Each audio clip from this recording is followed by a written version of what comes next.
Guys finally glider is back. So কবে back আসতেছে এবং কয় তারিখ থেকে আমাদের ম্যাপে এটা দেখা যাবে। সো গাইস এটাও জানাবো আজকে।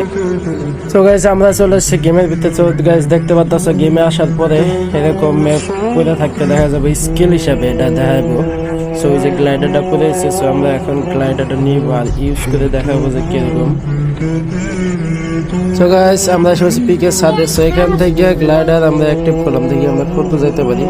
সো গাইস যতটুকু জানা আছে দেখলাম আমি, এটা আগের ওল্ড গ্লাইডার মতন না, এটা তুমি কিছু দূর যেতে পারবা, ও কিছু দূর যাওয়ার পরে অটোমেটিক নিচে নামাই দেবো। কিন্তু আগে গ্লাইডারটা ছিল এক প্রান্ত থেকে ম্যাপ পুরোটা শেষ করা যেত, কিন্তু এই নতুনটা তা হবে না। সো গাইস এখন তোমাদের বলি যে গ্লাইডারটা কবে আসতেছে ইন গেমে। সো যতটুক লিক্স পাইছি যে ইন গেমে তোমরা 12 ডিসেম্বর থেকে যে উইন্টার আপডেটটা আসতেছে 12 ডিসেম্বর। সো উইন্টার আপডেটটার লগে এই গ্লাইডারটা আসার কথা 100% কনফার্ম। উইন্টার আপডেটের পর থেকে গ্লাইডার তোমরা দেখতে পারবা। সো গাইস সাবস্ক্রাইব করে পাশে থাকো।